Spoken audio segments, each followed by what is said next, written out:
See if this still works. Hello! I wanted to do a video talking about AZ-900, the Microsoft Azure Fundamentals qualification, which I sat successfully, thank goodness, on Monday. And so I just wanted to talk a little bit about the qualification, why I did it, what I did to pass it, and just general thoughts around it in general. So yeah, AZ-900, Microsoft Azure Fundamentals exam, which talks through the fundamentals of using Microsoft's Azure cloud development platform, which Azure's crazy in terms of what it can do. It's absolutely insane, and it's a real pleasure to have been able to start learning a little bit about what's going on, what it is, because there's just so much potential. Yeah, and so basically this qualification is the starting point for learning about this kind of stuff.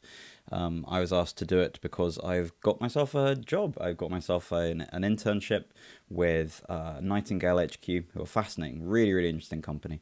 And though that's starting in July, I've got a bit of downtime, so they suggested that I take some qualifications which will support that kind of work, and AZ-900 is the first of them.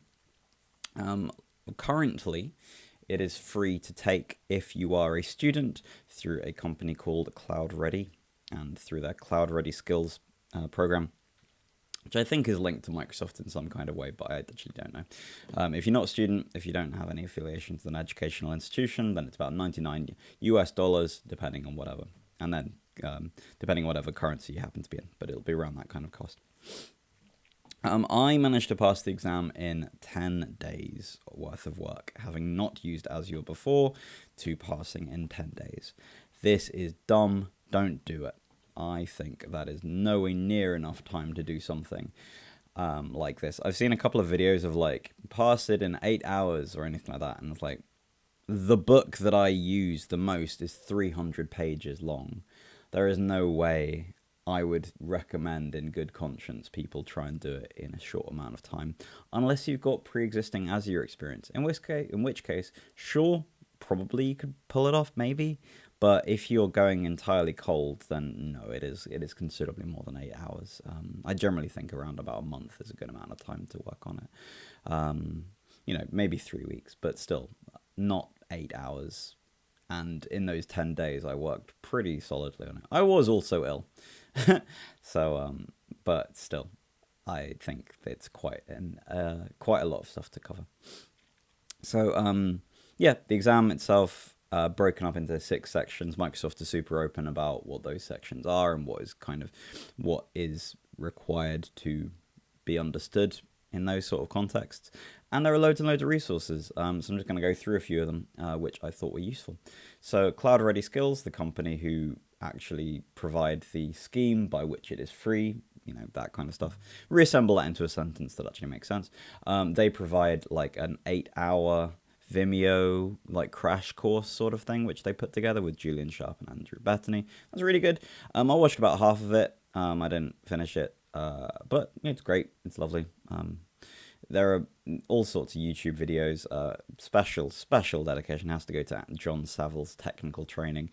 John Saville's videos are absolutely incredible. He is a phenomenal educator and communicator. I really think the world of his videos. And not only does he do 8 hours worth of individual videos, which to me, I think is around 36 videos. I might be wrong. I might just be pulling that out of thin air. He's then put them all to. He's then made a crash course, which is 3.5 hours long, and that is really, really great. Even just to sum up a lot of core concepts, really, really interesting. I think the world of that particular video. Also, Free Code Camp stitched together a lot of short videos into their Microsoft Azure Fundamentals certification course, AZ-900 video, which is really nice again for kind of like short bite-sized chunks. So I went through that. One of the really underrated sources of information are humans and groups and being able to ask people actual questions. And so I found via meetup.com the Welsh Azure users group, and so attended one of their sort of monthly sessions and was able to ask questions there and was able to roughly understand a little bit about what was talked about, but ultimately it was just about engaging with, well, in my case, the semi-local community of that, but also just being within that saturation, I guess. Just being in that kind of sphere is really, really helpful of knowledge. The fact that you're around people who are talking about the thing you're learning about, even if it's on a higher plane or higher understanding than what you need to know.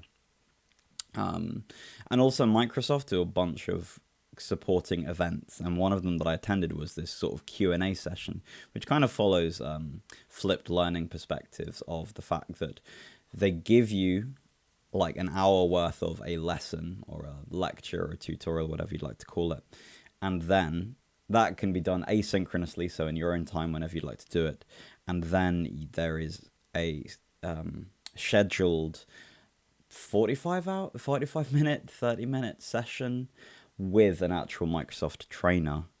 And so you can ask questions to follow up. And I asked a question and it was answered really, really well and was really, really helpful. So yeah, again, asking people and having those opportunities to be engaged in that is absolutely one of the best ways of learning. LinkedIn Learning, so the learning branch of LinkedIn, which in itself is owned by Microsoft, is unsurprisingly really, really good for teaching you about a Microsoft qualification. It's actually really good in general. LinkedIn Learning is fantastic. I really don't hear an awful lot about it, but I think the world of it. I think it's fab and free if you're a student, which is great.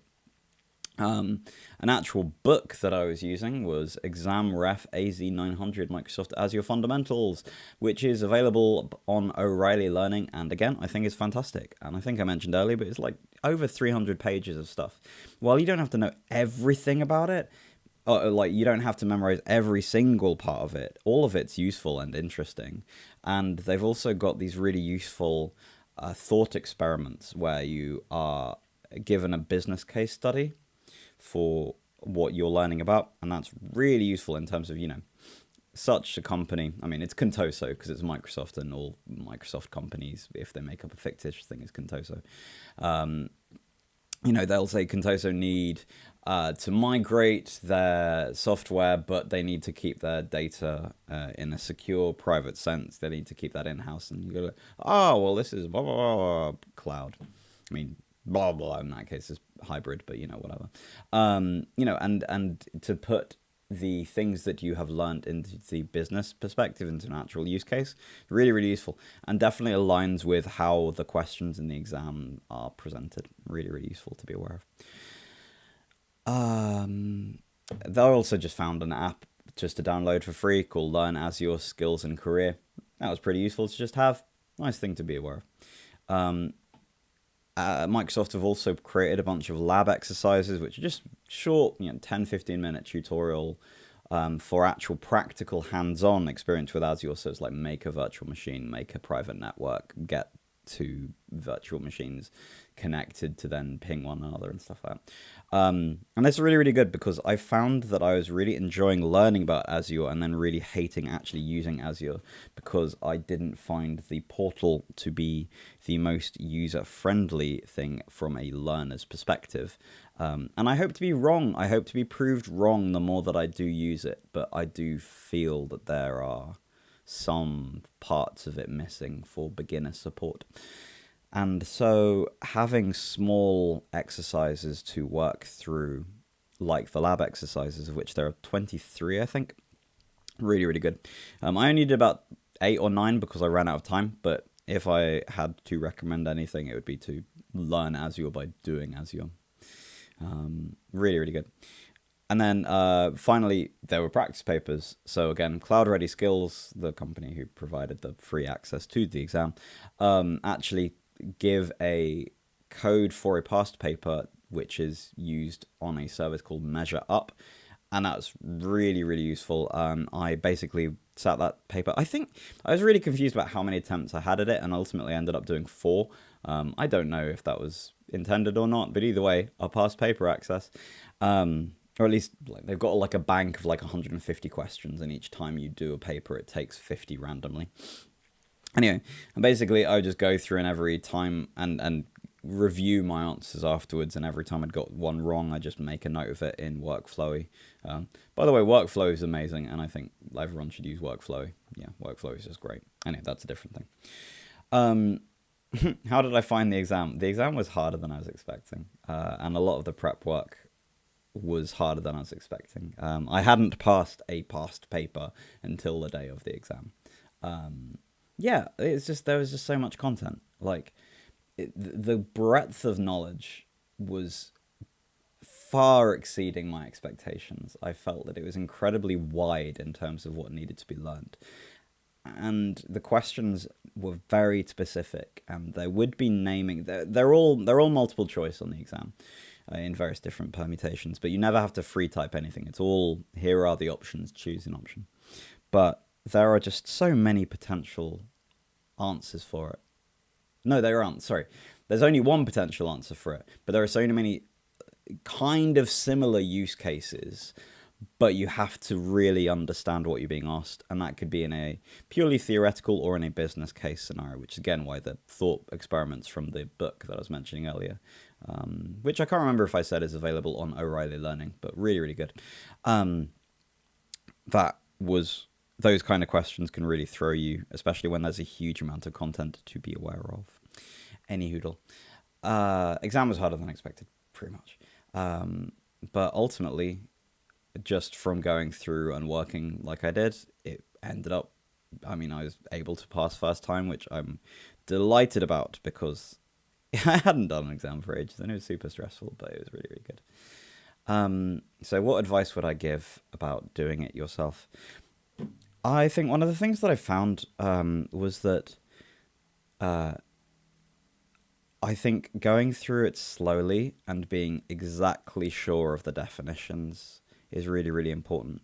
There's a lot of specificity of exactly what is, say, governance, or what is security, or what is privacy, or, what is compliance. Rather than just kind of being aware of them as being, oh, well, that's sort of defensible, knowing that compliance means regulation within a country's laws, knowing that that's the case, is really, really important. And I don't think I'd put enough attention to detail in the initial learning. It was more or less the case of, oh, so there's a bunch of systems here. I think doing my time again, it would just be a case of going through it slowly and methodically with the definitions, because they all just build. And the more that you have strong definitions and strong understandings of those definitions, the easier everything is to kind of build up. I've put a note here, and I've already said it, but yeah, give more time. There is no way you should do it, in my opinion, in less than 2 weeks if you haven't had any Azure experience before. I'd say 3, possibly a month. If you have used it before, then that's a totally different deal, and it's just about solidifying what you're kind of aware of and probably just like formalizing it. But from someone going from naught to the exam, and being told like, oh yeah, it'll be about 8 hours if you're a developer, maybe 20 hours if you're not technically minded, if you're kind of one of the upper brass management, whatever, blah, blah, blah. I disagree with that fully from my personal experience. And it could just be me. I could just be super dumb. But, and I was sort of scattering around my learning, so it clearly wasn't the most efficient way. But I think, again, using the proof of the fact that the book itself is around 300 pages, that's not what you have to, and it's closed book, so you have to know all of these answers. You can't cheat. Not cheat. You can't look stuff up. Obviously, you can't cheat, but you can't look stuff up. You have to know it all. I think the size of that book should be a good indication of whether or not 8 hours of study is appropriate for that. But that's just me. Anyway, and the final thing, and I've already said it, but yeah, I think the best way to learn Azure is by doing stuff in Azure, like following the lab exercises, doing simple exercises, getting a feel for how things fit together. But yeah, so that is that. I just wanted to put together this video kind of as an overview for the AZ-900 exam. And yeah, I'm really, really glad that I've done it. And I look forward to doing the next one, which is going to be, I think it's called SC900, which is the security-focused one. But yeah, but that's to come. Anyway, let me know what you think about exam prep. If you've done this exam, let me know if you disagree with my kind of take on it. If you're planning to do the exam, what things you might want to ask or what things you found to be useful, feel free to just sort of leave any comments or chats in the comments below so that everyone can support everyone else in the joy of learning and getting pieces of paper that prove that you have learned. Anyway, have the best of days, and I'll see you later. All right, take care.